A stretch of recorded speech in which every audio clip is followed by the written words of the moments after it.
Good afternoon, ladies and gentlemen, and welcome to the Centennial Conference's inaugural women's basketball tip-off event.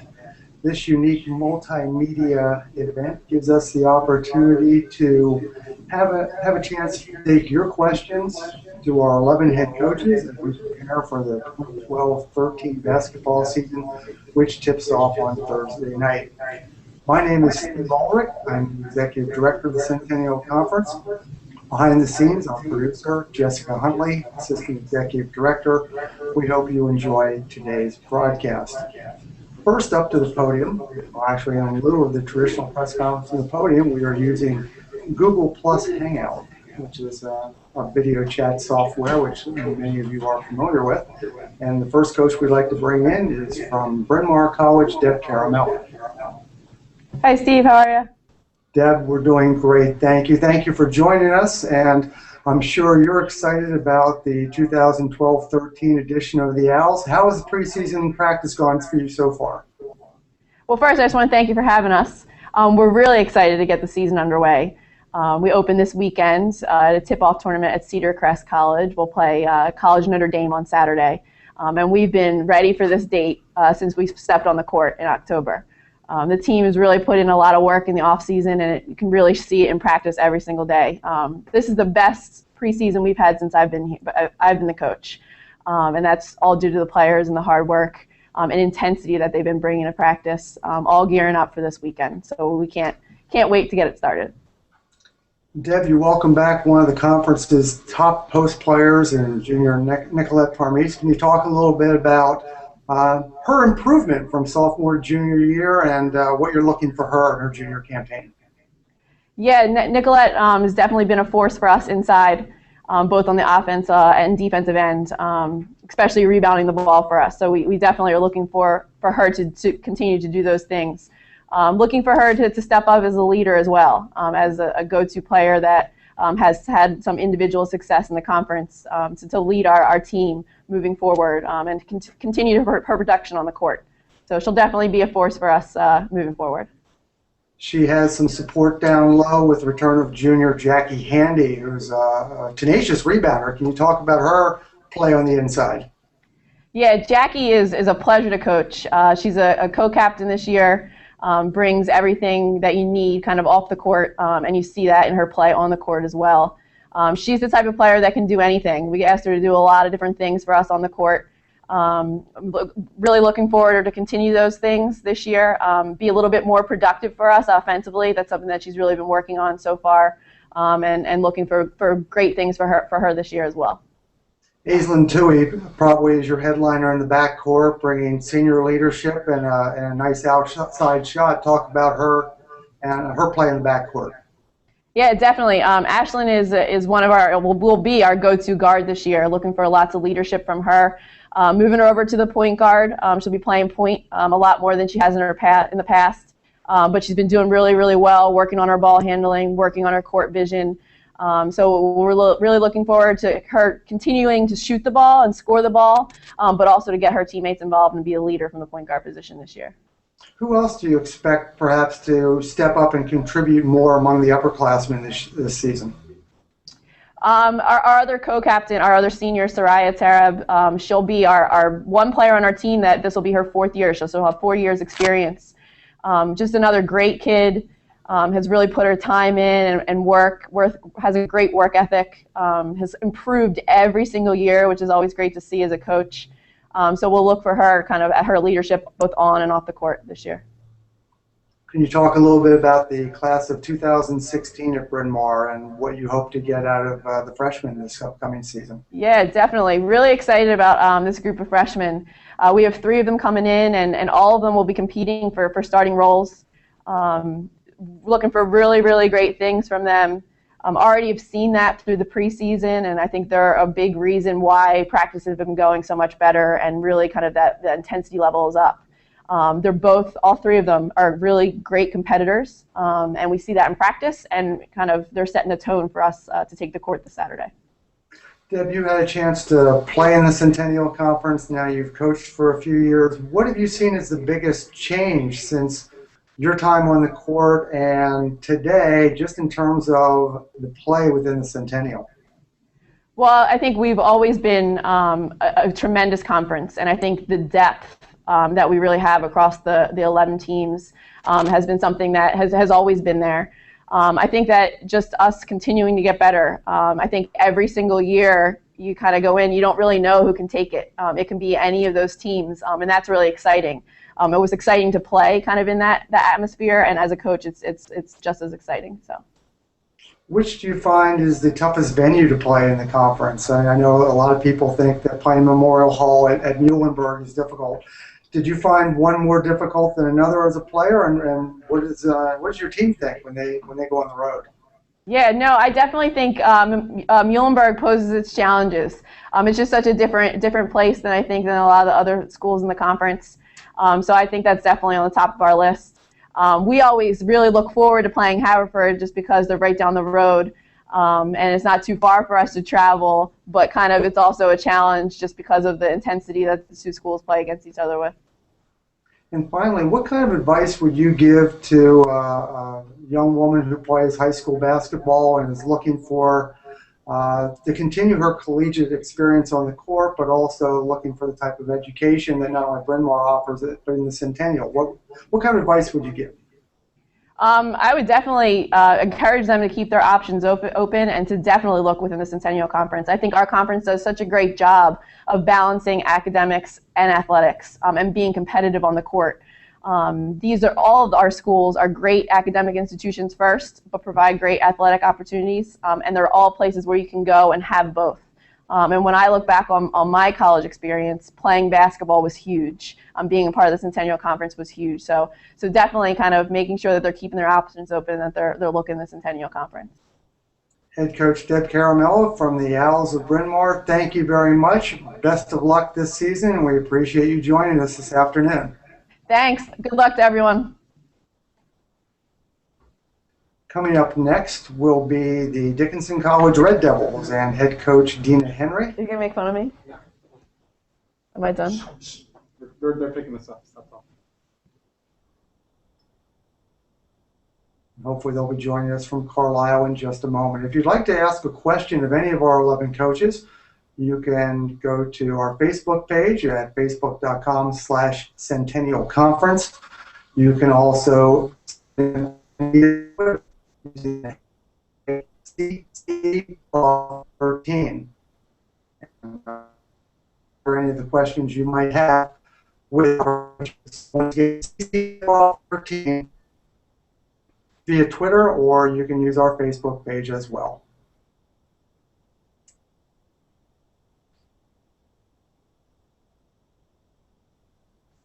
Should be an exciting 2012-13 Centennial Conference season for the women. Muhlenberg, the two-time defending champion, looks to replace their all-time leading scorer, Alexander Chile, a 2,000-point scorer for the Mules. For the second year in a row, Muhlenberg went to Baltimore and defeated Johns Hopkins in the championship game. The Mules and the Blue Jays, certainly two of the favorites to return to the title game. Franklin and Marshall and Haverford also reached the semifinals last year, Haverford making the Final Four for the first time, being ousted by Johns Hopkins, and Franklin and Marshall being eliminated by Muhlenberg in the semifinals. Also look for big things this year from perennial powers such as Gettysburg and McDaniel. We expected to bounce back this year. Washington College was knocking on the door, looking to return to the playoffs for the first time since 1995. So we're looking for an exciting season in the Centennial Conference, and we hope to see you out at the conference gymnasium often during the year. Once again, we're just moments away from having Dickinson College head coach Dina Henry join us.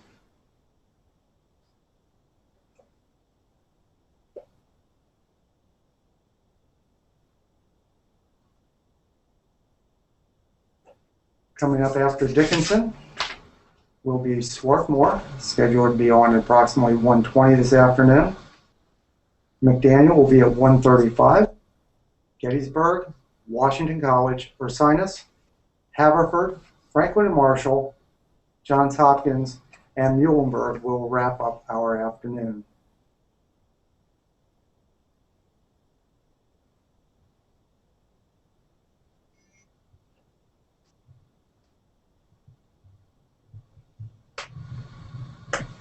You can join us again tomorrow afternoon.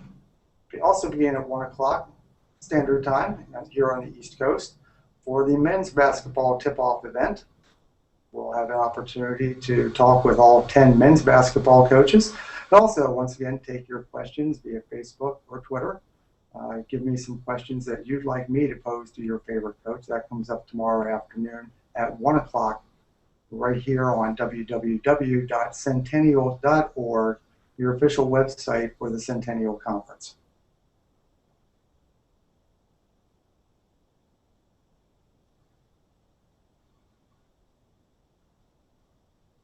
Once again, we appreciate your patience as we wait for Dina Henry, head coach at Dickinson College, to join the chat.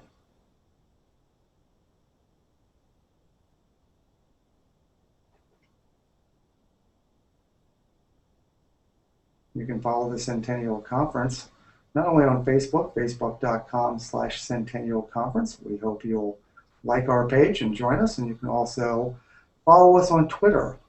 Our Twitter handle is Centennial CONF, and you can get all the latest news and updates from around the conference. Throughout the basketball season, we'll be sending out halftime and final scores, so you can stay up to date on your favorite basketball team by following us on Twitter or on Facebook. You can also find all the news that's fit to print on the Centennial Conference on our webpage, www.centennial.org.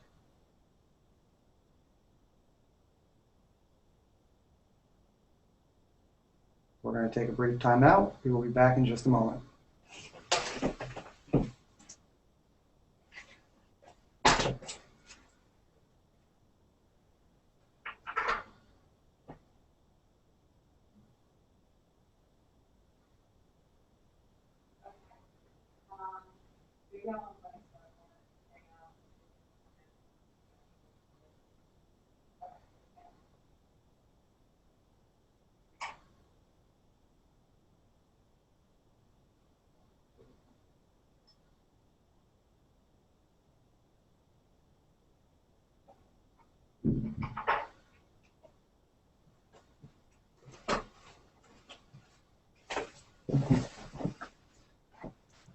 One of the joys of live video is we're having some technical difficulties with our friends at Dickinson. We're going to adjust our schedule, and we hope you'll be patient and join us again in just a minute.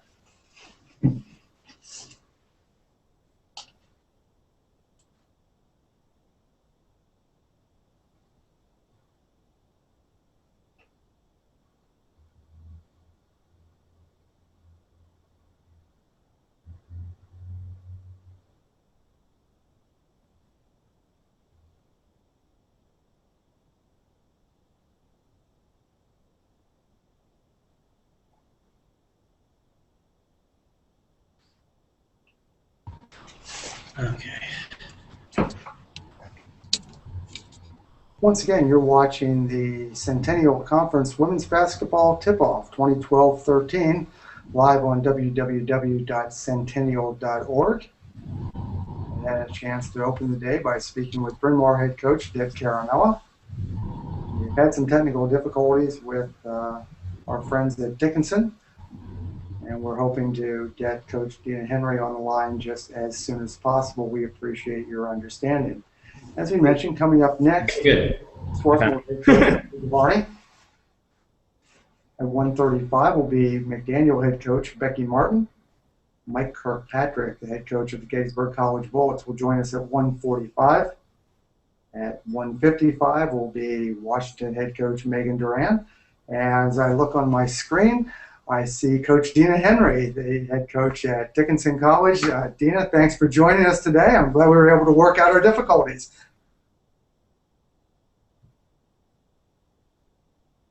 I'm not sure if Dina can hear me.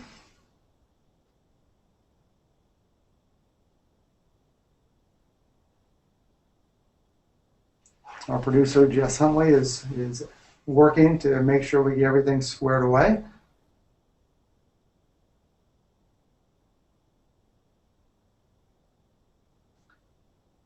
Coach Henry is going to be entering her 10th season as the head coach for the Red Devils, a 1994 graduate of Franklin and Marshall. She has the most wins and the best winning percentage of any coach in Dickinson women's basketball history. She came to Carlisle from SUNY Fredonia, where she was the head coach for 4 seasons. As we said, a 1994 graduate of Franklin and Marshall. She was a 3-year starter for the Diplomats and was captain of the team her senior year. She smiles as I say all these things. Apparently, she can hear me, but we can't. Can you hear me now, Steve? Yes, I can. Okay, yes, we're ready to go. I'm glad we were able to work that all out. After that wonderful introduction, Dina, tell us a little bit about how preseason has gone for the Red Devils and how you come out of it getting ready for your opener. The preseason has gone very well. Our team has been very competitive on the court. We're fit. We're competitive. We're making some great strides. So 2.5 weeks into the season this year, I think that we are farther ahead than we were last year, and we want to continue to progress. You have 4 senior starters back in the fold this year, and having that kind of veteran presence on the court has got to be very soothing to a head coach. Can you talk about your seniors? Absolutely. It is nice to have them all here together. Last year, a few of them studied abroad, so it's nice to have them all together now this year to lead our team. And they're definitely on a mission. They want to, just like any senior, they want to make some memories and leave their senior season with a bang. But we have some very strong leadership, very confident players in our seniors that we will be looking for to help us lead us through their season. Bridget Borghese is your top returning scorer, averaged 10 a game and a little more than 5 rebounds. And you look at Dana Walsh, who obviously contributes inside with her scoring and rebounding, 9.8 points, almost 9 rebounds a game. Talk about what they bring to the offense. Absolutely. The two of them work together so well. They're so comfortable with each other. They know each other's tendencies. They both are athletic, fit, great passers, great shooters. They bring a lot to the offense, and we really do work on getting the ball into the post, and they can play both the high and low post. And like I said, they play well together, but they're also good passers, so they will be able to find people on the perimeter as well. Among the returnees and among the newcomers, who do you think will be able to really support them up front? Right. We have a couple new players, a couple new faces, which will be very nice to see. Ashley Kinney, who was injured all of her freshman year, is back on the floor now as a point guard, as is freshman Rachel Sisko. So the two of them will be splitting time at the point guard. And in addition to our senior guards, we also have sophomore Sarah Phillips and freshman Sam Kennedy, who will be seeing time in the wing position. And Sarah Phillips is actually pushing to be a starter. You have a couple of seniors back in the backcourt as well, Bella Mekic and Lindsay Finnerty. How do they fit into the mix? Great.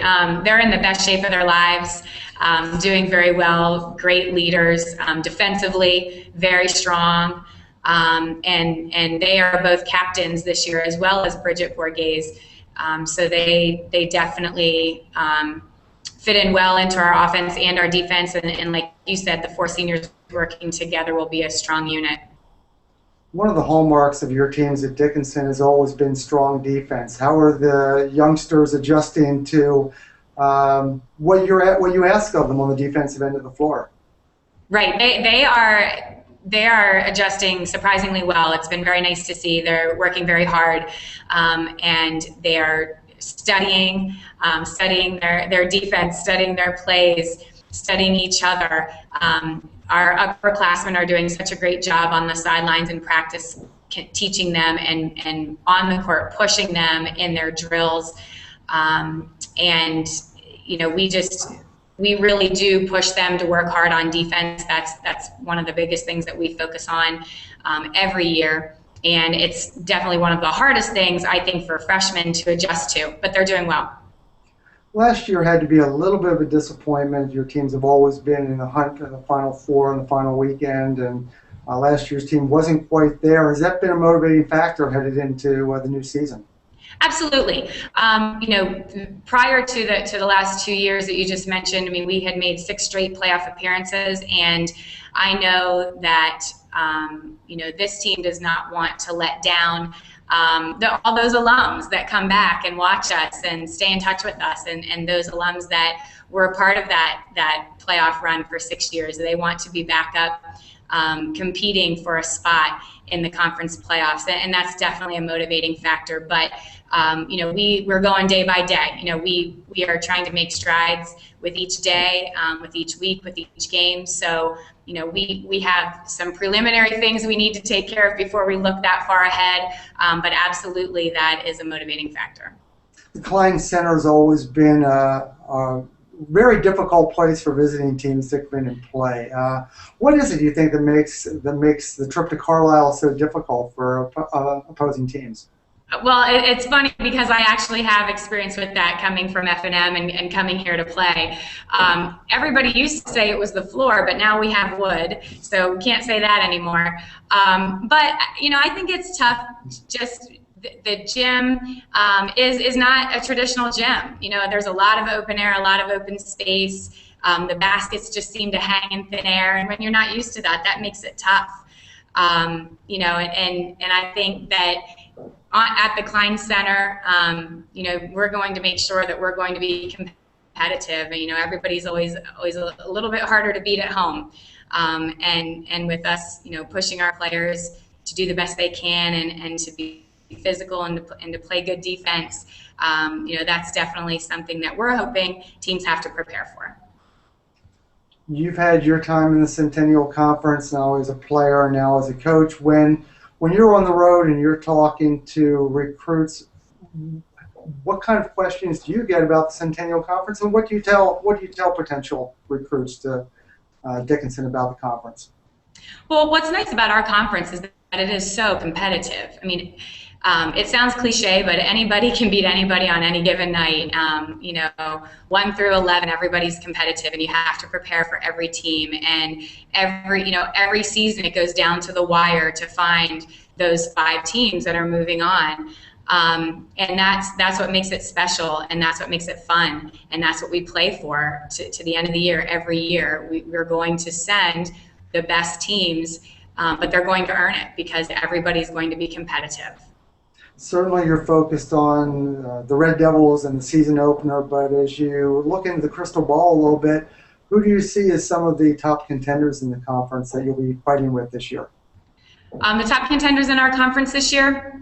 Boy, again, that's hard to say because, like I said, everybody's competitive. As I go through every team, that I think about those players that we are going to be putting a big star next to on the scouting report, and every single team has a few that we're going to have to worry about. But Muhlenberg is traditionally strong, and I know that they lost a lot in Chile, but I know they have a lot coming back, so I'm sure we'll all have to prepare for that. Hopkins, same thing. They lost some major players, but they have some coming back, and they're traditionally strong and well coached. I think Haverford did a great job last year, and they have the majority of their big guns back. So if they're able to continue their run and their momentum, they will also be a team to beat this year. Coach and of course, I can't leave out Franklin and Marshall with Alexa Barbush on the team and being a preseason All-American. I think Franklin and Marshall will also be a tough one. It looks like it's going to be another great season of conference basketball, and we expect great things from the Red Devils in 2013. Coach Dina Henry, thank you very much for joining us this afternoon. Thank you. Coming up next on the Centennial Conference tip-off event, women's basketball, will be the Garnet of Swarthmore College. Garnet just missing out on a playoff spot last season. Renee DeVarney enters her 8th season at the helm of the Garnet. She came to Swarthmore after a successful tenure at W.T. Woodson High School in Fairfax, Virginia. A graduate of Vermont, she was a 4-year letter winner playing guard for the Catamounts. And we'll have her with us shortly. Once again, you're watching the Centennial Conference women's basketball tip-off event live on Google Plus Hangout and over the distribution channel that is YouTube. Centennial Conference, you can find the link, www.centennial.org. Our Facebook, facebook.com/Centennial Conference, and our Twitter handle, Centennial CONF. We can be found on Twitter. If you'd like to ask a question of Coach DeVarney or any of our other 8 coaches who will be following, please feel free to do so via Twitter and or Facebook. My name is Steve Ulrich. I'm the Executive Director of the Centennial Conference. Assistant Executive Director Jessica Huntley is working behind the scenes producing the broadcast. And we hope you're enjoying this, our inaugural tip-off event. And now we welcome to the podium, per se, head coach of the Garnet of Swarthmore College, Renee DeVarney. Hi, Steve. Per se, head coach of the Garnet of Swarthmore College, Renee DeVarney. Coach, I think if we might be able to mute your microphone, mute the broadcast. I'm getting a little bit of an echo. Coach, I think if we might be able to mute your microphone, the broadcast. I'm getting a little bit of an echo. Me too. Me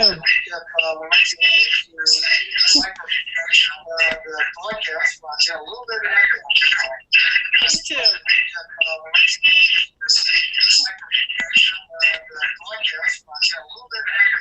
Garnet returns 4 starters from last season, including second-team All-Conference forward Katie Lytle, and we'll ask Coach DeVarney about her in just a moment. She's back. I think we've taken care of our audio issues. Coach, welcome to the tip-off event. And our first question for you is, give a little overview of how the preseason has gone for your squad.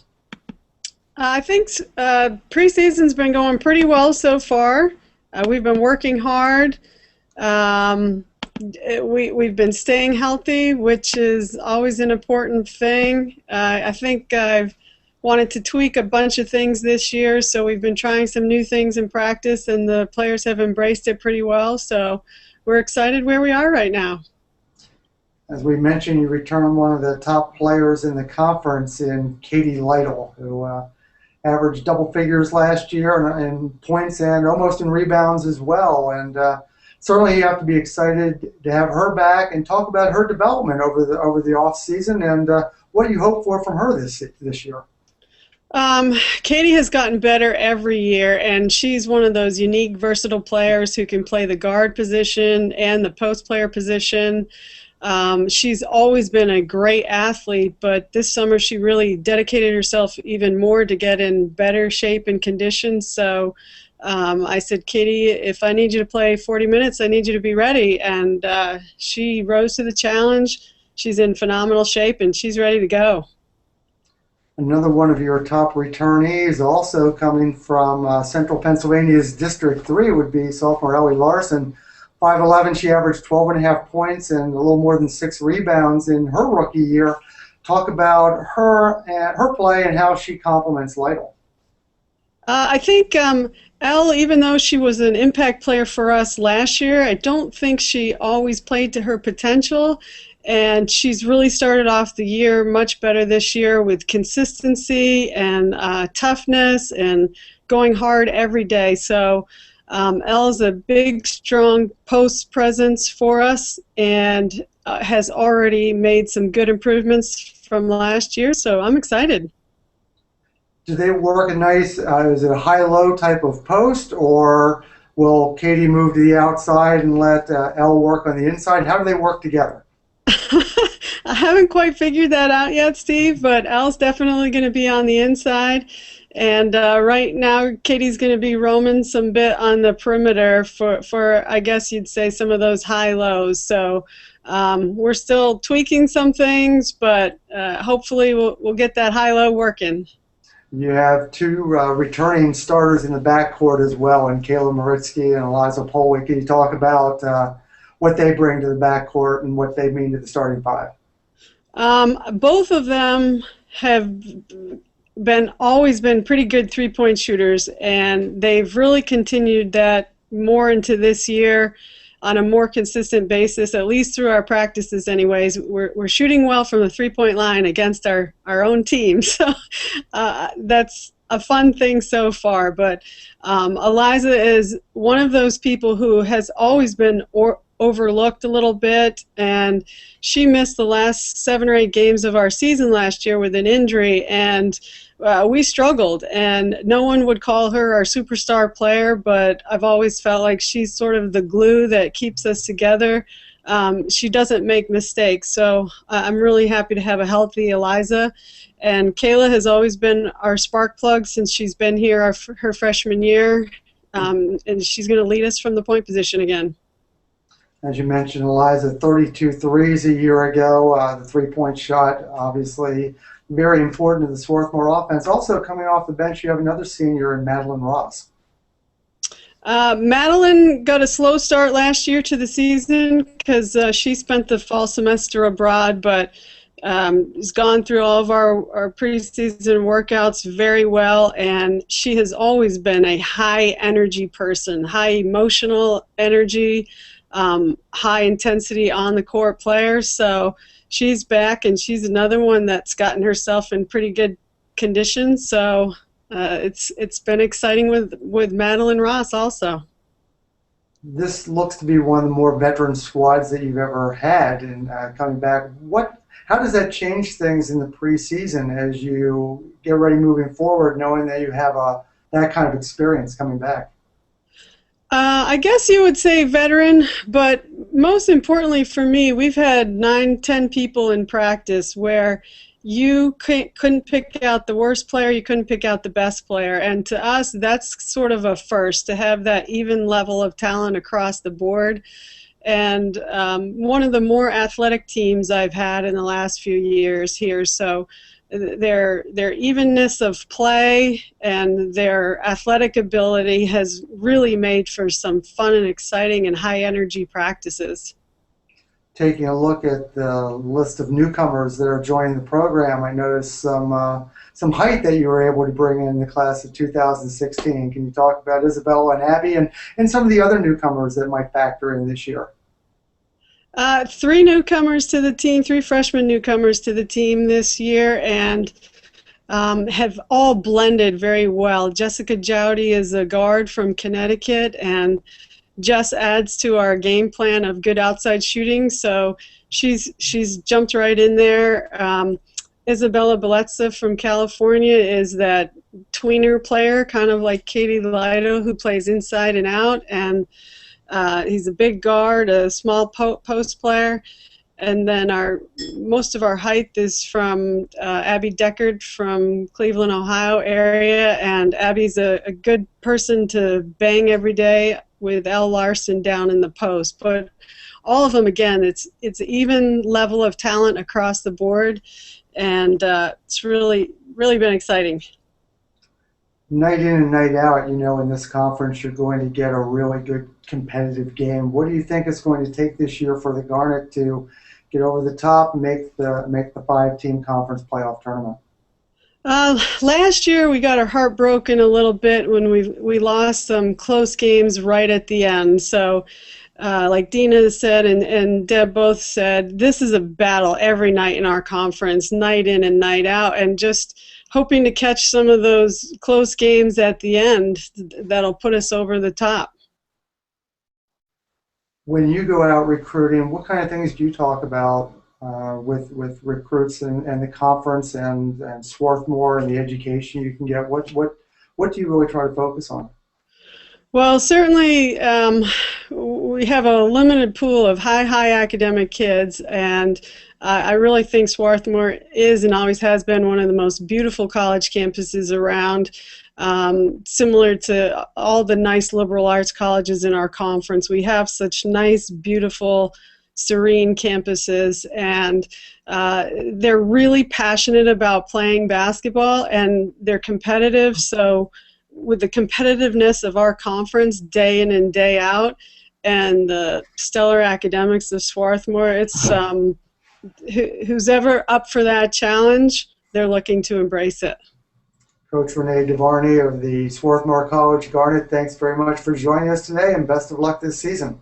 Thank you, Steve. Next up on the 2013 Centennial Conference tip-off event, The head coach of the McDaniel College Green Terror, Becky Martin. Becky beginning her 32nd season on the Hill. One of the veteran coaches in the conference, and certainly one of the best. And Coach Martin, thanks for joining us today. And how's the preseason gone for the Green and Gold so far? Hello, Steve. It's going quickly, and thanks for that veteran comment. Is that a polite way of saying I'm old and I've been around a while?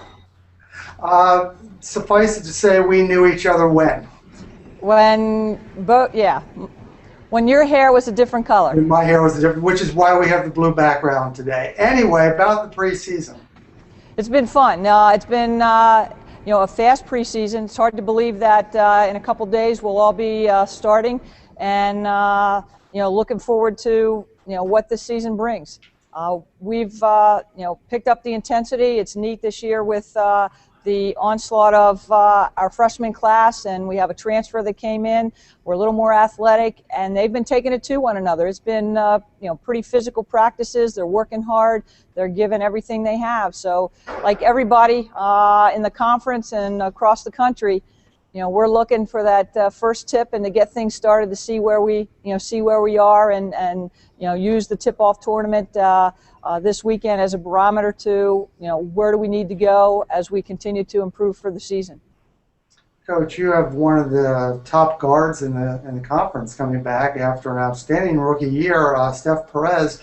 Talk about her contributions last year and how her game has probably developed during the summer. Well, we are just excited that she's back pretty much as a complete player. Unfortunately, this is a testament to her mental toughness. She played the last 6 weeks of our season with a torn meniscus and gutted through it to help us out. And she's at 100%. She's back at it, with a little more experience under her belt, and we're excited to see what she can do for us this year. There's no question she came on the scene last year on the conference and really surprised some people. She's quick. She gives 100% every time she goes out there. She's got a great three-point range, and for some reason at 5'2", she can get in the paint and somehow gets the ball up and through all the traffic and the big people. Perez averaged 14.4 points a game, and she's got a good running mate back there in senior Rachel Ryback. Senior Rachel Ryback. Every time I see Rachel, I just smile. She's our lone senior this year, and this is one of the rewards, as most coaches understand this. When you see somebody when they come in as a freshman and you watch them develop over 4 years, and the way they grow and develop, and she's going to be a neat player for us. She came into her own last year, and this year as a senior, she's doing a great job as a leader. We're hoping, like most coaches, we're hoping our seniors can, the senior players are the ones that can lead you and the ones, the go-to people as you go down the line. But, she's just been fun to watch. She's a shooter. Her game's developed a little bit more. And, I don't want to put too much pressure on her, but I'm excited to see what type of year she's going to have as she wraps her career up at McDaniel. It's nice to have some scorers on the wing like Perez and Ryback, but you also need to have a distributor. And Allie Eder certainly fills that bill. Junior gave out almost 3.5 assists per game last year. Allie Eder has come into her own in the last 2 years. After our conference championship a couple years ago, and we were rebuilding, she was kind of thrown to the wolves as a freshman point guard, and that's a tough role for anyone to handle. And then to come in and have to do it as a freshman, it was tough. She had her share of hard knocks, but she's matured. You can see her confidence out there this year. I think she's going to be a little bit more offensively oriented, which we need. And she's just making better decisions out there as a junior. Talk about someone else that got baptism of fire last year was Emma Wingard, who averaged 7 points and almost 7.5 rebounds a game in her first collegiate season. The 6-foot sophomore is probably your headliner down low. Emma is, Emma ended the season, doing some neat things, making the transition into college ball. I think certainly a highlight for her and us was, a last-second shot put back to win a big game over Hopkins late in the year. She's going to be one of those people as she develops. She's got three-point range. She can take the ball to the hoop. Hopefully this year she doesn't have to bang around in the paint quite as much, because that's definitely not her forte. She's learning that and working on that. But no, she's just a smart player, heads-up player. She can feed the ball well, and with the mix of new people and our returning players, I think that hopefully she can get up around double figures scoring this year, because she's certainly capable, but she's one of those players that's just very, she's certainly a team player and likes to distribute. And there are times where you have to say, shoot the ball, hey, take it, shoot it. Are there any other returnees that you hope to get more contributions from this winter? Well, I think that, again, Lauren Ballinger is somebody from last year. Pretty much we're looking for all our returners to kind of step up this year. We had a young group of freshmen that came in last year, so there's a lot of maneuvering and shifting that's going on this year, with positions. Right now it's anybody's game. One of the things that we're excited about is we think that our depth, we have more depth this year, so we're hoping to get back to the style of play that we had a lot of fun with 5 and 6 and 7 years ago. If we can do that, it's going to be a fun year, and everybody's going to contribute. You talked about the incoming class and transfer. Could you talk about some of them and who you hope to really make a contribution this season? Well, a neat addition is certainly our junior transfer, Cody McMaster. She's come in, and you'd think the way she plays and her rapport with the team, you'd think she'd been a part of the program for the last 2 years. Great young lady, great work ethic, going to be a super leader, very athletic, can score for us, take the ball to the hoop, and, she's been a great asset, along with our freshman class, which we're excited. It's been a while since we've had, I think, this amount of athleticism that's come in with our freshman class, and if we can keep everybody healthy again, no coach has the crystal ball. We all, can objectively sit back and think if we can reach our full potential, we can do this, this, and this, but that's yet to be determined. That's why you play the games and you have a 5-month season.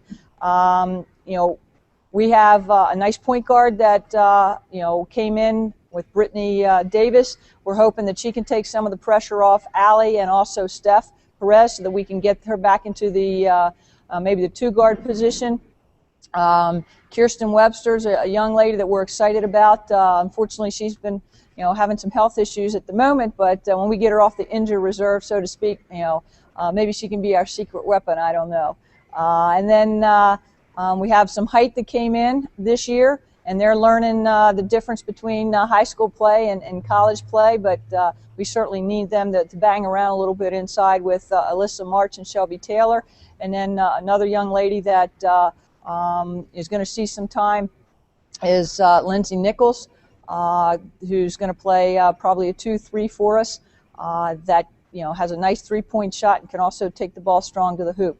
And then we have another young lady out of New Jersey, Sam Dowling, that she hasn't met a 3 she hasn't liked. And if we can pop more 3s this year, we're going to be pleased with that. The Gill Center has always been a difficult place for opposing teams when they come into Westminster. But when you guys go on the road, what do you find are the toughest venues in the conference? I'm sorry, I'm having a hard time hearing you. I'm sorry. Toughest places to play? Toughest places to play, yes. Well, naturally, when you walk outside of your facility, it's tough because you like the comfort of your own home. But I think some of the toughest places are probably Dickinson because of just the architecture and the open space. It depends on the level of competition. Some years, depending upon the fans, depending upon the structure of the facility, that can be a factor. But I think just from a facility standpoint, Dickinson's always been tough. Just because of the background. Muhlenberg is a unique setting. Some of the players love playing there, and some don't. So again, I don't take a lot of stock in certain facilities, but naturally, if we had our choice, we'd like to play all 25 at home. I can certainly understand that. Head coach Becky Martin of the Green Terror McDaniel College, thank you very much for taking the time today, and best of luck this season. Thank you very much. Next up on the Centennial Conference Women's Basketball Tip-Off 2013 will be the head coach of the Gettysburg College Bullets, Mike Kirkpatrick. He'll be joining us shortly. Once again, this is an interactive session. If you would like to send a question for us to read on the air for any of our coaches, you can send it via Facebook, facebook.com/Centennial Conference. You can also use our Twitter feed using the hashtag CCTipoff13. We said next up will be the Gettysburg head coach Mike Kirkpatrick. On deck will be Washington College head coach Megan Duran. And in the hall will be our Sinus head coach Jim Buckley. At the conclusion of today's interviews, we will unveil the 2013 preseason poll as selected by the coaches in the conference and the sports information directors.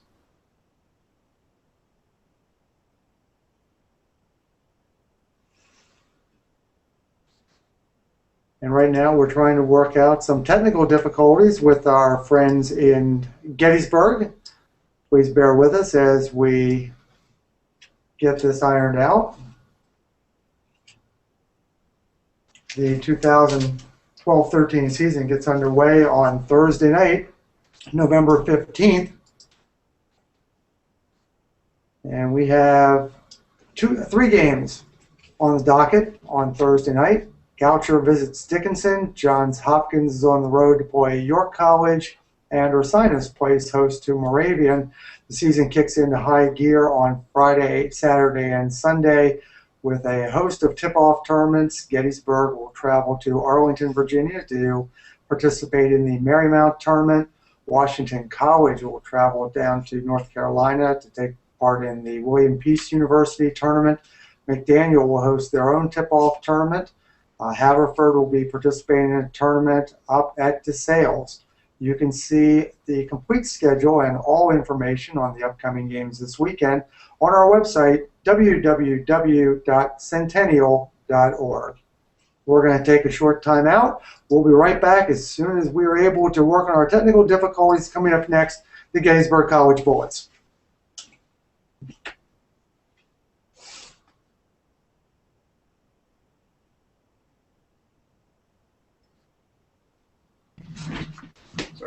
And I'm supposed to look at Camera. There's Steve. What's up? And as if on command, I can't hear you. We welcome Gettysburg head coach Mike Kirkpatrick to the podium. Coach Kirkpatrick began his 24th season at the helm of the Gettysburg program. He is the school's all-time winningest coach and has a record of 326 and 245. He's led the Orange and Blue to the Centennial Conference playoffs 10 times. Coach Kirkpatrick, welcome. Well, thanks for having me. This seems like it's going to be a fun thing to do. Could you start us off just by letting us know how's the preseason gone for the Bullets, and how do you feel going into the opener on Friday? Well, this preseason has been kind of a roller coaster. We've had quite a few injuries. We're pretty young to start with, but we've had quite a few injuries, and so it's kind of hampered us as far as being able to scrimmage and things like that. But we're starting to heal, to become a little bit stronger physically because of that. And as far as the first game on Friday, I don't know. We played Christopher Newport. They're a pretty strong team. They 20-plus wins last year. We were kind of down last year, so we're hoping to rebound back. And if we get everyone back and healthy, I think we could be a strong contender. The first thing, Coach, that you look at, it jumps out at you when you look at the 2013 Gettysburg College roster, is there are no seniors. This is probably the first time or one of the few times this has happened during your tenure. What kind of situation, new situation does that present? Well, it's kind of a nice situation to have no seniors because you know everyone's back next year. But other than that, we have some really strong juniors, and we're missing the kids we lost last year were really valuable. We lost our leading rebounder, our leading scorer, our best individual defender. So we lost quite a few athletes and skill sets, but we think we've already replaced them. Our junior class is very, very strong. We feel that we have 4 really, really good guards and a really good post in that class. So we think that we're going to do okay. We have high hopes, and we think we'll be very competitive. Why don't we look in the backcourt first? You have 3 juniors coming back in the backcourt, and Corey, Katie, and Alyssa. Could you talk about what they bring to the backcourt? Actually, we have 4 juniors because Rihanna Doan, who had blown a knee out a couple years ago, is now back. But with them, we have tremendous experience and great attitude. They're all different in how they play. Alyssa came back in extremely good condition. Rihanna is ready to go full speed now. She's back to 100%. Katie is an outstanding player, and so is Corey. Katie is an extremely smart player. Corey's obviously, because of her speed, is really dynamic. So we're really excited about our guard situation. Let's look at the front court. Obviously, you got to be pleased with the return of Caroline Murphy. 6'1" junior, averaged 8 points, 5 rebounds a game last year. She, I guess, would be the headliner up front. Yeah, she'll start in the post for us, but she has, ability to do other things besides post up. And Caroline is a really, really solid player. She has quite a variety of skills. She can not only handle the ball a little bit, she's a good passer, she's an excellent scorer, and we call her Murph. We don't usually call her Caroline, but Murph will bring quite a punch to our offense, I think, this year. How about some of the other returning players that you hope will make more of an impact this year? Well, I think 2 that stand out will be Samantha Pagel. Sam is a really tough player, a good rebounder, which is what we are asking her to do more of this year, become a solid rebounder for us.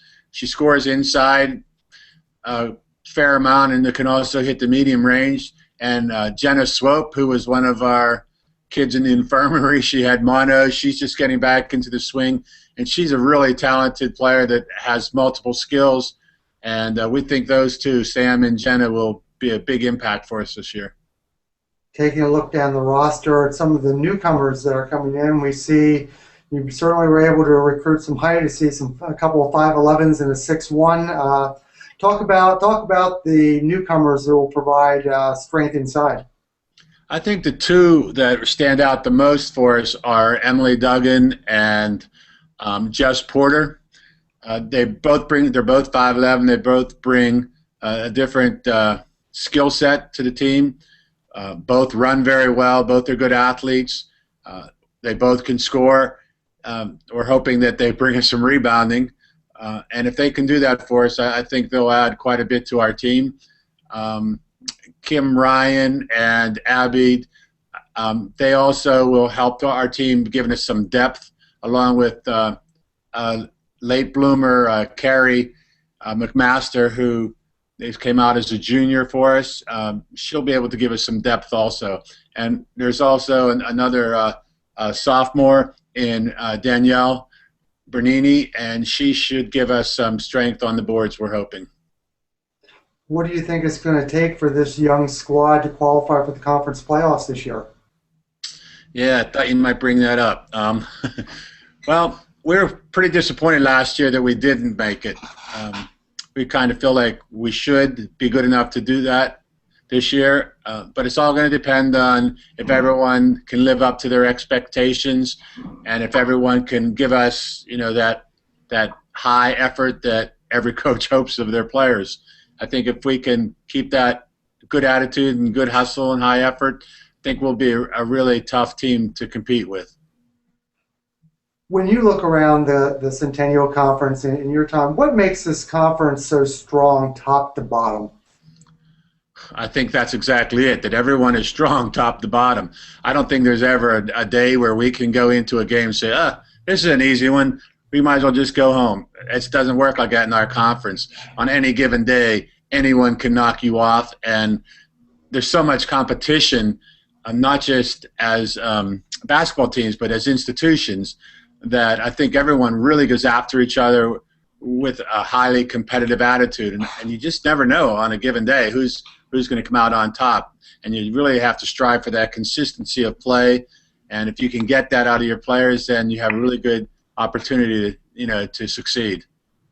And finally, I think that would have to be appealing if you're looking at our schools knowing that you're going to get a competitive game night in and night out, in addition to the great education you're going to get at any of the 11 schools in the conference, right?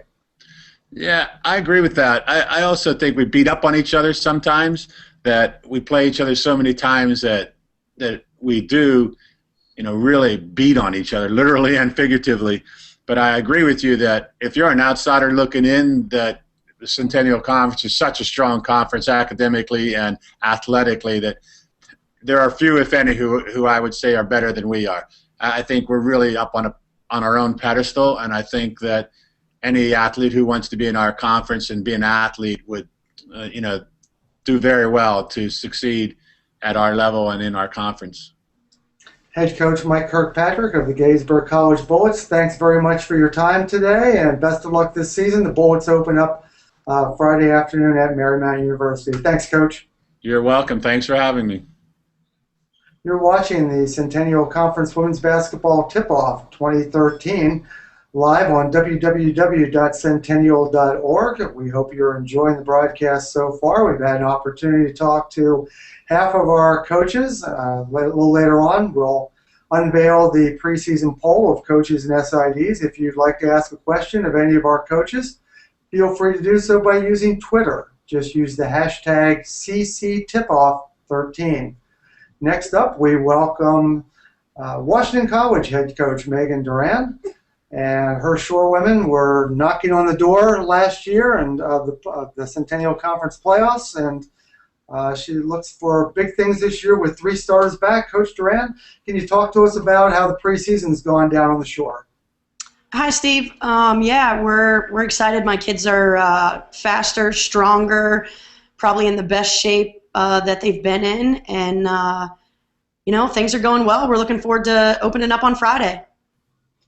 You have 3 starters back, all juniors. Let's start with the one that really jumps off the stat page, and Letitia Pledger, 6'1" junior, 10 points a game, nearly 11 rebounds a game last year, a double-double machine, if you will. Talk about her play and what she brings to the squad. We call her Pledge, so Pledge brings such great things to the floor. She rebounds probably better than any player I've ever coached, and she's worked really hard to get where she is. The summer after her freshman year, she literally just worked her butt off and came back in the best shape. And then this summer, she's even worked harder, and she's even in better shape. So very, very pleased with Pledge. She's also going to be a captain for us this year. So looking forward to watching her play again. What makes her such a good rebounder? You hear a lot of talk of just that desire, but what do you think makes her such a good rebounder? I think she just has a knack for where the ball's coming off the rim, and that's something that you can't teach, and she just has it. She has a complimentary player in 6'1" junior Aaron Fitzgerald, 7.5 points, 7.5 rebounds, and also had 23 blocked shots. How do the two of them work together down the post? Right now, they're playing so well together. They know where each other is on the court. And, Fitz missed a ton of games last year. She had a couple of injuries. And so I'm just excited, knock on wood, that she's healthy right now and, again, in the best shape of her life. And they're both playing really, really well together. So I'm excited to have them, obviously, if we can sustain some injuries. Certainly the inside game looks to be the strength of the Shore women this year, as you also welcome back Erin Kyle, a 6'2" senior who averaged 6 points and 6 rebounds a game as well. Yep, Kyle, again, is playing really well, probably the best I've seen her play. So we're very excited about our post players. Liz Warkala is another one that I think, gets in there and does some things that nobody expects. And we have a freshman post player that's going to be really, really good as well. So we're really happy with our post play right now. Certainly we focused on the play of the forwards, but the big question is, how are you going to be able to replace the talent that was Megan Tate, one of the all-time best players in Washington College history, 1,000-point scorer, all-time leader in assists and steals. Who will step in and try to fill her role this year? Well, we have, first of all, I don't think you can replace anyone. I don't think anybody's replaceable. So you just add new kids to your roster and new talent. And, that's what we've done. We have a freshman point guard that is going to be really, really, really good. And we have a sophomore point guard that played behind Megan Tate and got to learn from one of the best point guards in the conference, I believe. Those two are probably going to share some time there. And, with our returning guards, I have that huge junior class. We added a sophomore guard who's going to really help us, and we have another freshman guard who is gonna help us as well. So I think we're very, very deep in all positions right now, and we're excited. Looks like the program is on the cusp of greatness right now. Talk a little bit more, if you could, about some of those newcomers and who might be able to step in and contribute right away. All three of my freshmen and my sophomore are going to step in right away and help. We're probably the deepest we've ever been in talent-wise. So just every day in practice is fun to watch, and there's going to be a lot of people playing, a lot of talent. Obviously, I'd say if you ask the majority of coaches around the conference, they would say one of the more difficult trips is coming down to Chestertown and playing in the Kane Gym. Other than, obviously, the long trip for a lot of teams, what makes Kane such a difficult environment for visiting teams to come in? I think it's such a difficult environment because when we pack the gym, it's so hard to hear.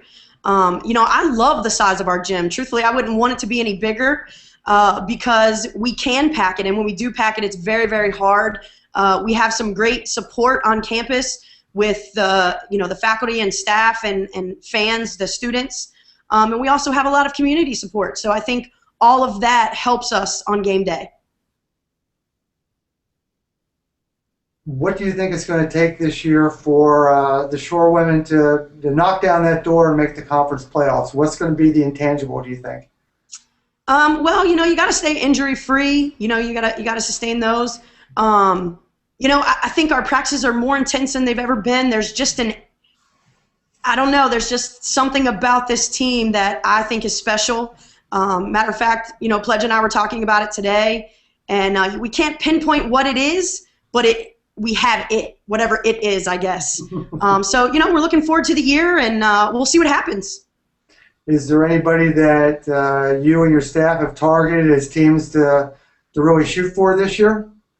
Who's going to be good in the conference? I think, like everybody else has been saying, the Centennial Conference is such a competitive conference, so anybody can beat anyone on any given day, and so you have to be ready to go every night you play. You can't look over anyone, and everyone's a threat, in my opinion. Washington College head coach Megan Duran, thank you very much for your time this afternoon. Appreciate you joining us, and best of luck this season. Thank you, Steve. Good luck to everyone.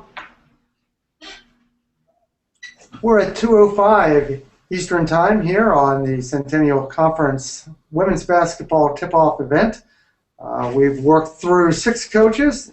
Coming up next will be Ursinus head coach Jim Buckley. He'll be followed by Haverford head coach Bobby Morgan.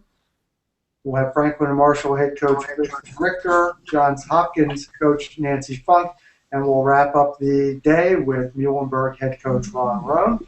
If you have a question that you'd like to ask any of our coaches, please feel free to do so. Send it on Twitter using the hashtag CCTipoff13. Now we welcome into the Hangout Ursinus head coach Jim Buckley. Coach, welcome. He enters his 12th season in Collegeville. And how's the preseason gone for the 2013 edition of the Bears, Coach? Hi, Steve. How are you? It's been interesting. We're so young that we're still trying to learn names. We've got 10 new players. We only have 4 returning from last year. So it's been a lot of teaching, a lot of patience, and we're using our early games to really evaluate, what we have here at Ursinus. Well, let's focus in on the four returnees right now, and one in particular, I would think, your junior guard, Diamond Lewis, a dynamic guard, maybe not a one guard, more of a two, and talk about her contribution, what she's going to mean to a young squad. She has been absolutely terrific this year. Her leadership qualities have started to come to the fore, and she's taken the young guards under her tutelage, and is not just showing them a great work ethic, but is also working with them as far as patience is concerned, things to look for at the college game that they haven't experienced yet, at the high school level. Amber Yasenda is the lone senior on the squad. Certainly, she's going to be looked to for a lot of leadership by the young squad. What do you hope for her in her senior campaign? Amber's, she's one of those players who can play a lot of different positions, and she'll probably do the same thing that she's done for the last 3 years.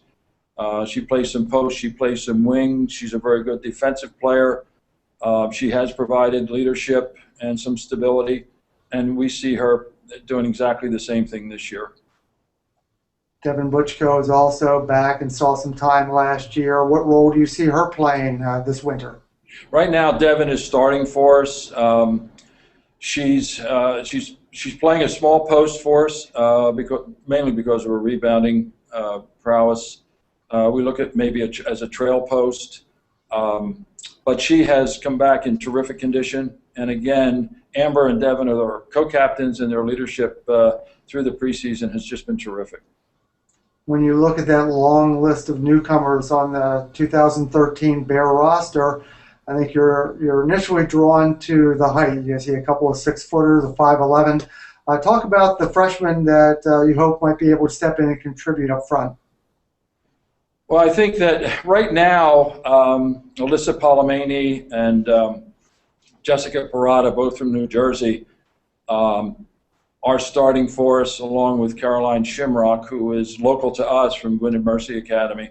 But Tori Steinberg and Alana Road-Cloud, they're also right there. So we're not really sure what direction we're going in yet.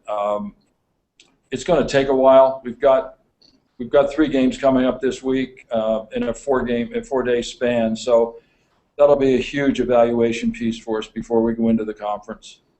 Are they traditional post players with their back to the basket, or do some of them have the ability to go out and get the jumper as well? Yes, they can do all that. Yeah, we really don't have any back to the basket posts. It's not really part of our system, so they can all step out and shoot, and at the same time, they have the skills to be able to do things inside if the opportunity's there.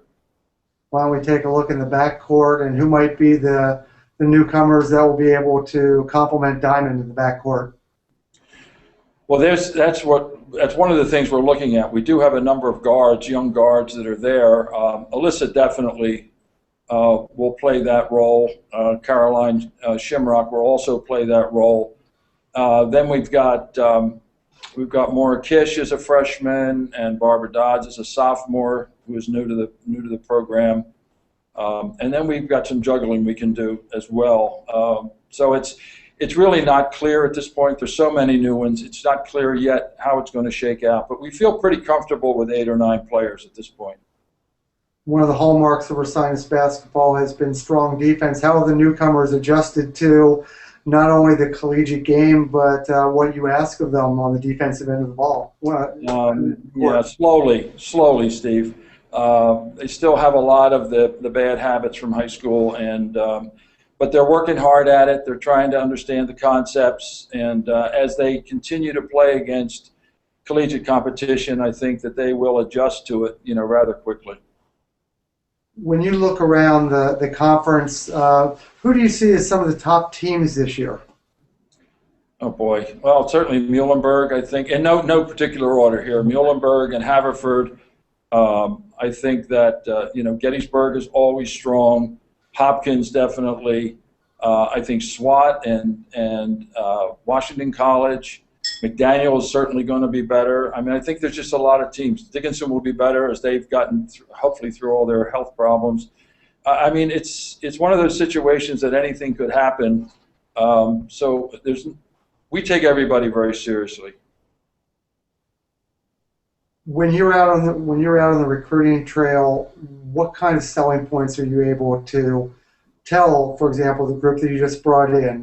We have great education, certainly. Do they enjoy a night in, night out battle on the court? What kind of things appeal to the woman that might be looking at her sinus? Well, I think that they're looking for a balance. I think they're looking for a very competitive academic program first. They're also looking for a competitive athletic program. I think that we can provide both. It's important from our standpoint to get them on campus and to have them meet not just our players but the students there to get a feel for what the college is all about as well.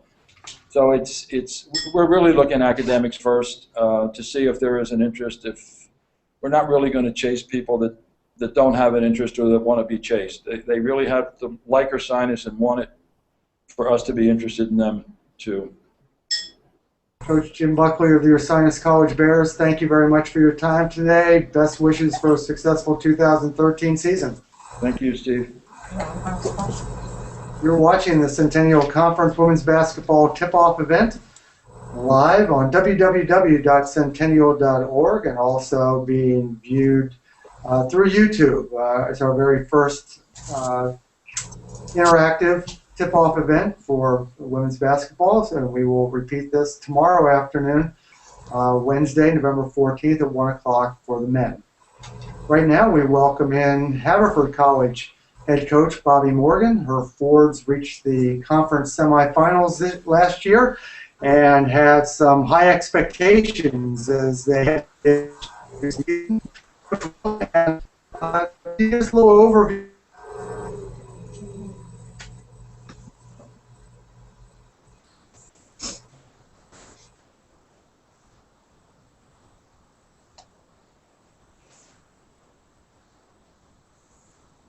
Looks like we might be having some technical difficulties. Coach Morgan, I don't know if you can hear me. We can hear you now. Okay, thank you. Welcome. Could you just talk to us about your preseason? Everyone come through healthy? How's it been during the preseason? I feel like we've had a pretty good start. I mean, we have the entire team back from last year, so it's been a very smooth kind of transition. Everybody seems to know where we are. Can you hear me, Steve? Okay. Yes. So, I'm excited. We have all 5 starters back. We have the entire team plus Nina Voith has returned from an injury. Another player, Pallavi Janija, who was out all last year, is back. So I feel like we're better, and more experienced than we were last year. Let's start in the front court. Let's talk about Dom Meeks. 12.5 points, 7 rebounds, 65 steals. Seemingly, one of the top all-around players in the conference. So talk about what she brings to the program. Dom is probably one of the hardest working players I've ever had the pleasure to coach. I mean, she has an incredible heart. She plays about 4 inches bigger than she is, and I don't think that there's any coach in the conference who would disagree at what a tenacious defender that she is. She really is our heart, our leader. She brings so much energy to practice, to games, and I'm really hoping that she can finish out and have a great senior year. When you look at last year's statistics, you see a lot of players that can do a lot of things, score about 10 points a game, grab 3 or 4 rebounds. Who do you look to really help out Meeks on the boards? Well, that's probably the one thing that if you look at us as a team, we are probably one of the smaller teams across the board in the conference. We're all about the same height except for 6'1" Shannon Smith. And I think Shannon was a sophomore. She had a great end of the year last year. She's going to really, I think, surprise a lot of people. She played all summer up in her hometown of Bethlehem in some summer leagues, and she's really probably one of the most improved players that we have. And I think the rest of the team, it'll be kind of by committee. We're really fast this year. We're very athletic.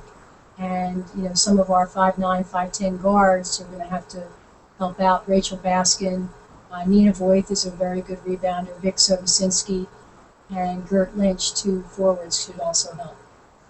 Let me talk about Voigt for a moment. She scored over 800 points in her first 2 seasons at Haverford. Missed all of last year with a knee injury. How has she bounced back? Is she back at 100%? And it's got to be nice to have her back in the fold. It's great. I mean, it's great to see her back because she loves playing so much. She looks as fast, as athletic as she was prior to her injury. She doesn't even wear a brace. So I think that's great. I mean, I really expect her to add to what we had and to fold in well. You know, the difference is prior, her first 2 years, we needed her to really do the bulk of the scoring.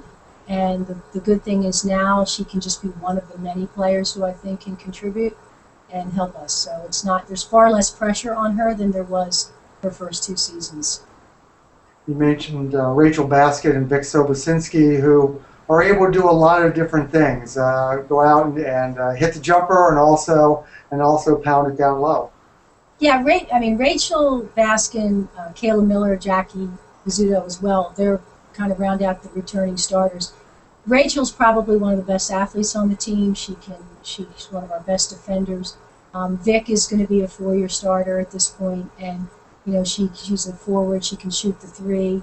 She had an injury last year, which really kind of think held her back for most of the season, and she played with it. But I feel like this year she's stronger and faster. So I'm expecting all of the returning starters to have better years than they had last year.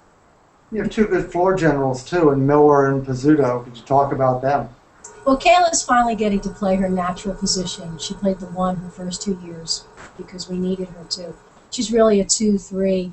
So, but having her had that experience at the 1 has really helped. Jackie really changed our season last year.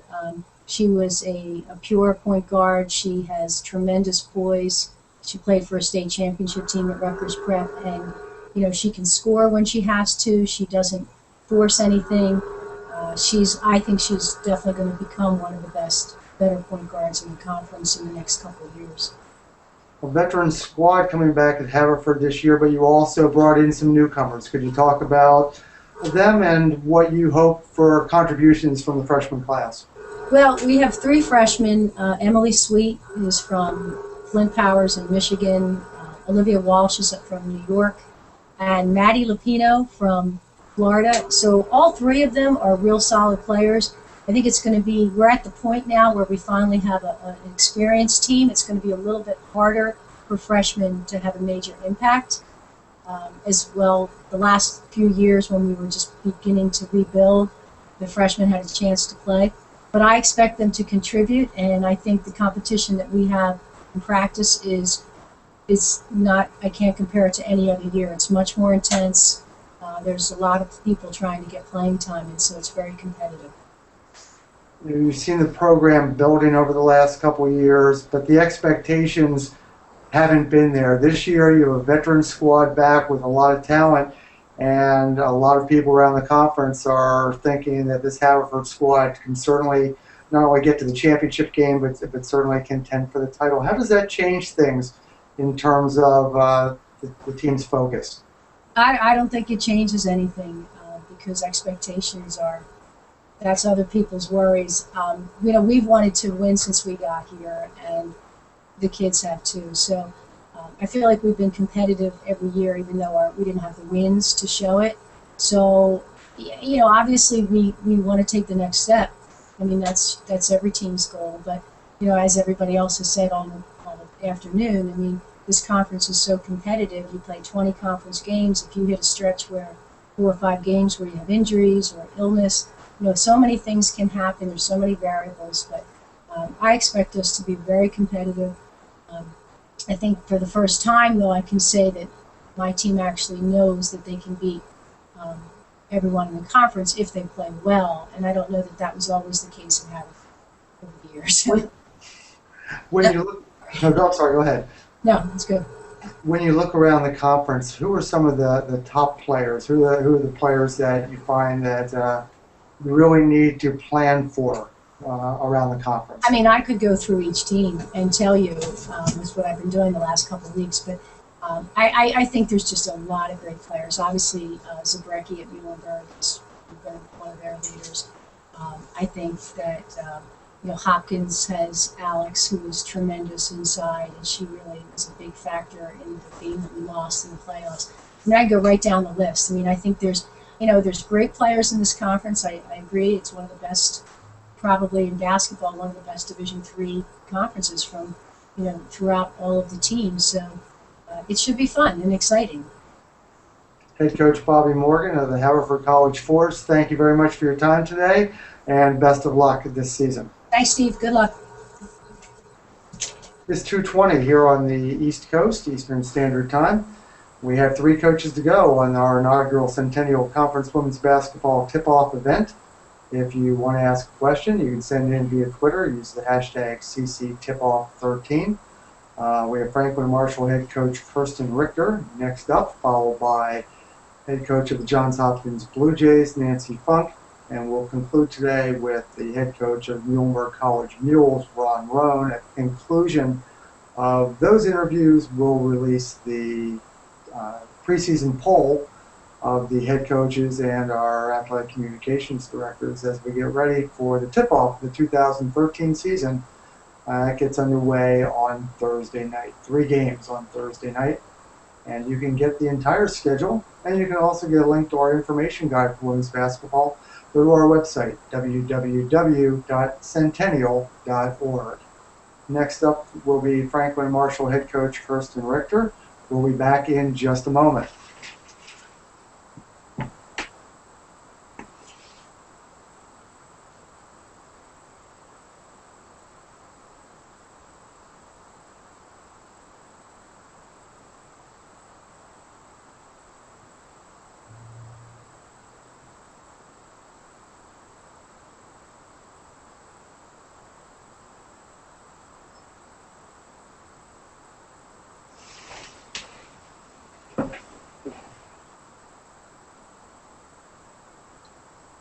You're watching continuing coverage of the 2013 Centennial Conference Women's Basketball Tip-Off, our very first interactive basketball media day, if you will.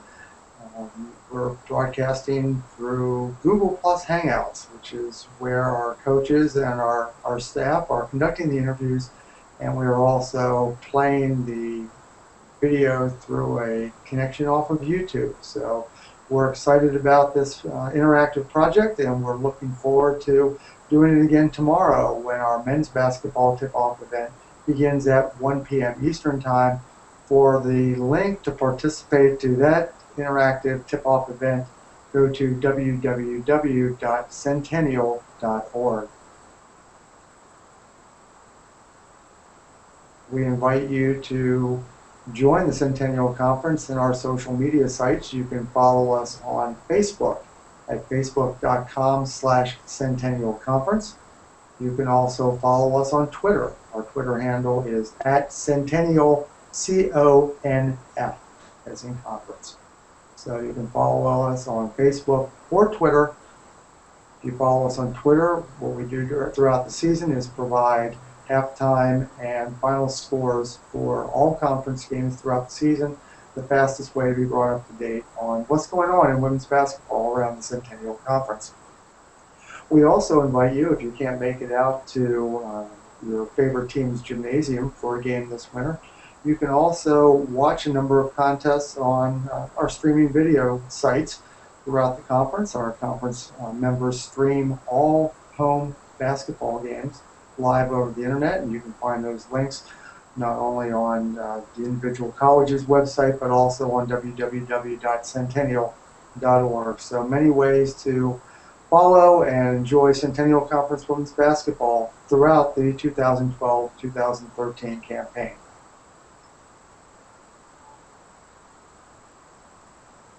And I think we're about to be joined by Franklin Marshall and head coach Kirsten Richter.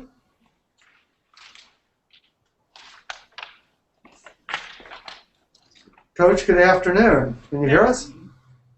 Thanks for having me. Great to have you here. Coach Richter, 2003 graduate of Franklin Marshall, enters her 3rd season as the head coach of the Diplomat. Coach, how has the preseason gone for the blue and white? Our team's been working hard. We've had a pretty good preseason. we're excited to get started. We have a tournament this weekend. We have a great field with Moravian, Lycoming, and Elizabethtown, so we can't wait. You have 3 starters back in the fold, and certainly all eyes turn to 2012 Centennial Conference Player of the Year, Alexa Barbush. Averaged 16 points, 3.5 rebounds, 2.5 assists, 3 steals a game. Certainly one of the top all-around players in college history. Talk about Alexa and what she means to the program. Well, Alexa just has a tremendous work ethic. She comes to practice every day, ready to compete. She brings a tremendous intensity to the court. I think that rubs off on her teammates who, as a group, I think we have a great work ethic, so it kind of trickles down from the top. So she's been working hard, and we're ready to go. Joining her in the backcourt is 5'8" senior Elizabeth Snyder. She averaged nearly 9 points, 3.5 rebounds, and is a good long-range shooter. How do Alexa and Liz complement each other in the backcourt? Elizabeth is a really quick guard. She runs the floor well, so Alexa and Liz really work well in transition. Liz will get out. She has a strong attack to the basket. So the two of them together, they pick up the pace for our team, and they really get us going. Who do you look to do handle the main responsibility of the ball handling this winter? Well, that's a good question. We're still figuring that out. We have a couple point guards in the mix. I think that each of them brings a little something different to our team. So we'll probably go with the start of the season and then see how it goes from there. You have 2 talented post players back in the fold, in Christina McCarthy and Emma Lyle. Both 6-foot juniors. Both very similar in some portions of play, but I'm sure different in other aspects. Can you talk about what they mean in the post? Yeah, Christina and Emma really got some great game experience last year, so we're expecting big things out of them this year. Christina is more of a low block post presence. She runs the floor really well, battles for rebounds. Emma is more of a inside-outside post player. She's really comfortable facing up to the basket. But she also runs the floor well. She's been working hard to improve her rebounding. So we're excited for their combination of strengths and how they play off each other. Who do you see stepping up and adding to the rebounding upside? Key returners, Colleen Bott before that. We also have is a junior this year. I expect her to see some more game playing time this year. When you look at the freshman class, who you hope to really step up and make immediate contributions this season? We have 4 newcomers this year. Hannah Rose Nussbaum is from Radnor High School. Outside Philadelphia. Emily Wetz is from Agnes Irwin, also outside Philadelphia. Carly Studnicki is from the Severn School in the Annapolis, Maryland area. And then we also have Natalie Guzikowski, who's originally from California but spent her high school time in Hong Kong. So they've been great. They're all working very hard. They have started making that transition and learning our system well. So I expect them to all contribute in various ways. You've been back. This is your 3rd year back at your alma mater, leading the team to the semifinals of the conference tournament each of the last 2 seasons. Do you feel as though the program's at a point where the expectations are you should be back in the Final Four every year, or is every year just different? Well, I think every year is different. Our conference, as you all know, is very strong each night out. It's a very competitive game where any team can win, so we just try to take it one game at a time. Make sure that we're improving each day and see where it goes from there. You've had the experience of playing in the Centennial Conference, coaching not only in the Old Dominion Athletic Conference but now back in the Centennial. What have you seen changed over the course of the time since when you were a player and going to see another conference and to today? How has the Centennial Conference grown? Well, I think the Centennial Conference has always been a strong conference. I think that the fact that we've been getting several teams into the NCAA tournament, the past couple years, I think it's been 2 teams. Before that, 3 teams one year. I think that's a testament to the hard work all the coaches have done in the conference. All our teams are well coached in the conference. Everything's very competitive. So I think that the strength of the conference from top to bottom has greatly improved, which is, it makes it fun each night we go out. We know that we're going to be in a battle in a very competitive game. We've talked to other coaches about the selling points when it comes to talking to recruits about not only coming to Division III, but looking at Centennial Conference school. What is it that makes our conference maybe set apart from some of the others? Well, I think first you have to look at the rigorous academic institutions we have in the Centennial Conference. Our students are really looking for that national class education. And I think what sets us apart is the ability to do anything a student wants and more academically, while also really competing at a very high level in basketball, and you don't really have to sacrifice one for the other. Our students here at F&M really do some pretty cool stuff academically with research and internships. So the fact that they can do that and then really compete in a great conference each night makes it special. Coach Kirsten Richter of the Franklin and Marshall College Diplomats, thank you very much for joining us today, and best wishes for a successful 2013 season. Thanks, Steve. Next up, we have Johns Hopkins head coach Nancy Funk, followed by Muhlenberg head coach Ron Roan. At the conclusion of our interviews, we will release the 2013 preseason poll of the head coaches and athletic communications directors, looking ahead to their prognostication skills as we get ready for the tip-off of the 2013 season, which gets underway on Thursday night. Once again, we invite you to join the discussion on Twitter. You can use the hashtag CCTipoff13, and I see we do have a question or two to share with our coaches that are coming up. Once again, it will be Johns Hopkins, followed by Muhlenberg, the defending the champion and runner-up in each of the last 2 seasons in the Centennial Conference. Muhlenberg defeating the Blue Jays in the championship game to be the automatic qualifier for the Centennial Conference. Once again, we invite you to join us not only on Facebook, facebook.com/Centennial Conference. You can also join us on Twitter. Follow us by using the hashtag CentennialConf. And you can be among the 2,200 followers that we have on Twitter. You want to get up to the minute basketball scores from around the conference. We will provide you with halftime scores and final scores from every game this season. As I said, the season tips off on Thursday night, 3 games. And everybody's in action this weekend in a host of preseason tip-off tournaments from around Division III. We are waiting momentarily for head coach Nancy Funk from Johns Hopkins to join us. We see Hopkins on the camera. We're just waiting for Coach Funk to join us. My name is Steve Ulrich. I'm the Executive Director of the Centennial Conference. Assistant Executive Director Jessica Huntley is producing today, and we thank her for all the work in making this broadcast possible.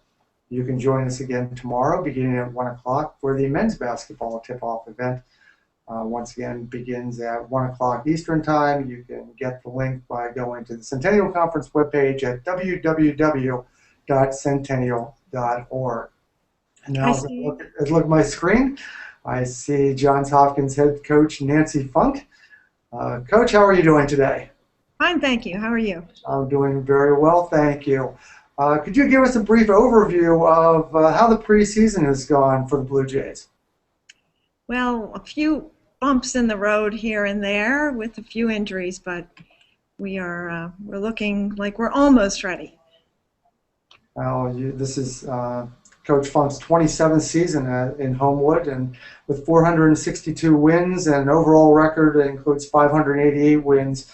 I think you've probably been down this road and know how to overcome it. You got 2 starters coming back, including a pair of seniors. One that really stands out, 6'1" senior forward Alex Vasilla, 10.8 points, nearly 10 rebounds a game, and 70 block shots a year ago.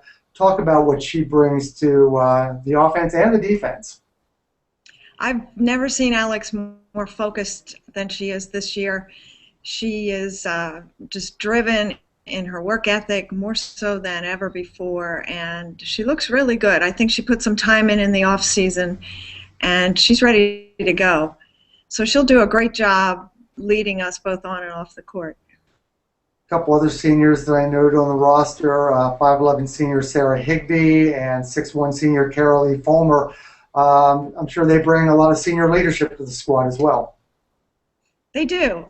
It's tough to be a leader as a forward because the backcourt usually does the leading. So they're trying to find their way as captains, but they're doing a great job of bringing the team together when it's needed, and I think our juniors will fill in as secondary leaders to help them out. You mentioned how difficult it is to be a leader as a forward. One of our Twitter questions that we received with the departure of Stephanie Fong and Chantel Matiola to graduation, who will do the majority of the ball handling for the Blue Jays? We're going to be a ball handling by committee this year. I think that we're very young in that spot, and you don't replace Stephanie Fong or Chantel Matiola or a Kat Fox. They balanced each other out. They did so much for our team last year, and Chantel, being a combo guard, was so versatile. She could slide over into the point spot whenever we needed her. You mentioned point guard by committee in some respect. Is there someone you hope to step up and do the majority of the ball handling work? We're going to be young there. Stacey Ferry will probably see some early action, and then we have 2 freshman point guards that will get some experience right away. A little baptism by fire. Talk about your newcomers a little bit more, if you could. Who else might you expect to step up and contribute? I think our sophomore class is an unknown class because they were playing behind so many talented players last year that they saw limited action. And so their experience is almost likened to a freshman experience and level of experience. And so I think we're going to see a lot of our sophomores more often on the court. Jess Brown is one who comes to mind, who was a very good 2-guard, but playing behind Chantel Matiola just didn't see the floor very much last year. And I think she'll do a lot for us at the 2 spot. I think she'll be backing up Alyssa Fleming, who's a junior who went down with an ACL last year and lost the majority of her season last year, but she's back. She looks strong. She's ready to go. And then Jess Brown will definitely round out that position. And then with our freshman class, Katie Clark coming in, I think we'll see a lot of early action at the point position when she gets a little healthier and stronger. She's still rehabbing from a knee injury as well.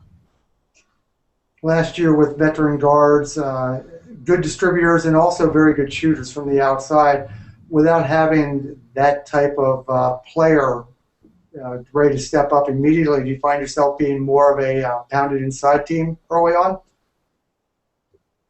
Well, I hope we don't become too one-dimensional, but we're going to give Alex the ball. I mean, we have to. It's obviously we're going to look inside. We're not going to run our offense specifically for that, but we're going to make sure that we have a lot of options in the paint, and we hope to get our running game going early so that we can see what our guards can do for us. A number of coaches that we've talked to today have talked about how difficult it is night in and night out to play in the Centennial Conference, that you always get a competitive game and that we find ourselves beating each other up. Do you share that opinion? Oh, I think there's so much parity in our conference, and on any given night, any team can beat another team, and that's exciting. I think that keeps us all sharp, and I think it's healthy competition. And yes, I guess over the long haul of the season, you could look at it as if we do beat each other up, and perhaps that does challenge us to get some recognition in the region. But I think it's healthy. I think it's good for our conference. You've been one of the teams that has been able to survive the wars of the conference regular season, if you will, and advance to the NCAA. Do you find that that kind of competition throughout the regular season prepares you when you venture out into the national tournament? Absolutely, because I mean, you never know what you're going to see on the national level, and there's no doubt that it provides us with the ability to become mentally tougher and also to withstand the physicality of the game. You know, when we got started with the Centennial Conference, there was a big divide between the top teams and the bottom teams, and that gap seems to have closed. What do you attribute that to when you look at the time you spent as head coach at Johns Hopkins? Well, I have seen the conference go through a lot of changes, and I think it's all good. There's the talent pool out there for Division III has grown tremendously, and I think it's partly because our young players are playing so much basketball at an early age. So the development of players is I mean, I've seen it, it's astronomical compared to what it was 15 years ago. So I think that's part of it. And then because we are an academic conference, I think that we're always vying for the same kids. So I really believe that's why we're getting such good talent at this level, because they're out there and we're out there recruiting them. And again, our conference is very appealing to a young student athlete. Johns Hopkins head coach Nancy Funk, thank you very much for joining us today. Best wishes for a successful 2013 season. Thank you, Steve. And coming up will be Muhlenberg head coach Ron Roan, the two-time defending champion Mules. Mules looking to replace all-time leading scorer Alex Chili. And there are a lot of people around the Centennial Conference that think the Mules have found someone who may not be able to replace a 2,000-point scorer, but certainly will be able to fit right in and have the Mules not miss a beat as we head into 2013. You're watching the Centennial Conference Women's Basketball Tip-Off event, our inaugural event run through Google Hangouts, where we're talking to our coaches, and we are streaming this live via YouTube. We hope you're enjoying this, and we hope you'll come back tomorrow as we do the men's tip-off event beginning at 1 o'clock. At the conclusion of our final interview, we'll release the preseason poll of the head coaches and athletic communications directors. That poll will also be available on the Centennial Conference website, www.centennial.org, along with our 2013 basketball guide that will be made available at the conclusion of today's tip-off event. Now, as I look at my screen, I see Muhlenberg head coach Ron Roan has joined us from Memorial Hall. Coach, how are you doing today? I'm doing great. You've had quite a run in your first 11 seasons in Allentown, winning 7 Centennial Conference titles. But first question I think anyone has for you, even before we talk about the preseason, is trying to begin a new season without Alex Chili, your 2,000-point scorer. Actually, Steve, first person all year asked me about Alex Chili. Can you believe that? Not one bit.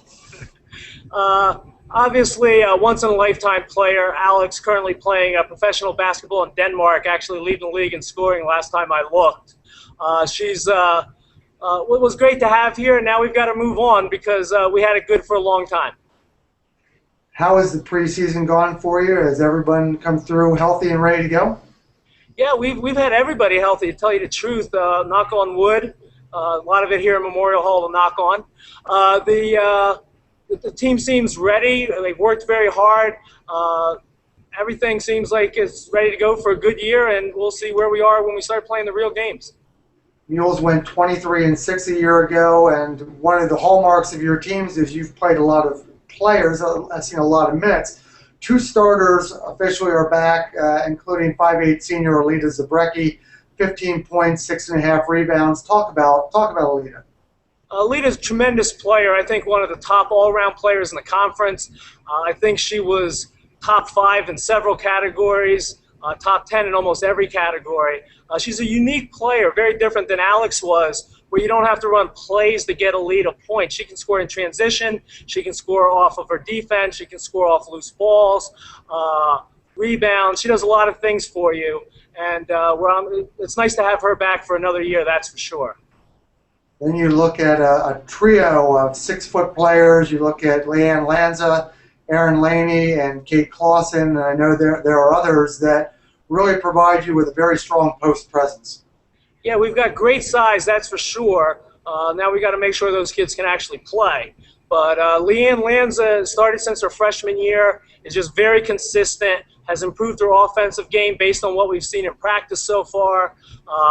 Erin Laney may be the most dominating player in practices so far in the preseason. She's just looked terrific, and I'm expecting really big things from Erin. She gives us a combination of athleticism and size that you don't see very often. Very Lindsey Burton-esque, if you might say that. And then Kate Clausen has just always been our steady Eddie. You know, she can play the 2, the 3, the 4, the 5, wherever you need her. You start out all of the season saying, hey, can I get Kate enough minutes this year? And by the end of the season, you're depending on her to win games. It's been just a tremendous player for 4 years. Perhaps the most underestimated player in the whole conference, Kate Clausen. Last year, after you dealt with the graduation loss of Kelly McKeon, you turned the keys to the offense over to freshman Hannah Rush, who certainly performed as well as you could expect from a first-year collegian. What have you seen in her development during the off-season, and what do you hope for from her this year? Well, according to the doctors, you can't get mono twice. So the fact that she had it last year means that we'll have her for a full season, I think. Hannah's very fast. She really creates a lot of things. She negates pressure all by herself. Probably the most exciting thing for us in the preseason is seeing her fellow point guards, Colleen Caldwell and Janelle Fleet, play so well that it's hard to decide who you're going to put out there on the floor. Hannah's certainly in a dogfight to be able to even be the starting point guard on our team this year. As we mentioned at the outset, Muhlenberg's always been known for playing a lot of players. Are there others that we haven't mentioned who you expect to get significant minutes this year? Yeah, I think another 6'1" player, Katie Matan, entering her junior year, sort of cursed by bad luck with injuries and illness, and she's 100% right now. She's playing great. We have a transfer player from Gordon College, Leanna Talamay, who was first-team all-conference up in New England, averaged a double-double last year. She's fighting for playing time out there as well. And we've got a very tall, long freshman in Christina Santone, listed as 6'2", but she walks past the other 6'2" kids, and I'm telling you, she looks down at them. So I think all those kids give us a very good front court. And then, you know, you never know who's going to step up. Obviously, the loss of Alex Chile provides opportunities for other players. Julie Kelly, who's been waiting 3 years for Alex to graduate. Julie was there when Alex got her diploma, making sure she didn't have another year coming back so that she could get out there and really show what she can do. Nicole Pepe, a very nice shooting guard who had to sit behind Alex as a freshman. And Abby Stenger, too, had a 20-point game last year. So I think we've got a lot of players, the good and the bad, and a lot of very hard decisions for the head coach to make during the season. 5 titles in the last 7 years. How does the program deal with the expectations that come with being the marked team every year? Well, you're going to announce the preseason picks in a minute. My hope was we could be the underdogs this year. We'll see if the other coaches were nice enough to do that for us. But a tradition now has been set, so there are high expectations, there are high pressures because you know, a 15-win season just doesn't cut it here right now. So our team is prepared for that, and I think they relish that. I think they want to be a top-notch team, and they don't mind that. I think it's always better to be picked high and have to live up to those expectations than to be picked low and have to live down to those expectations.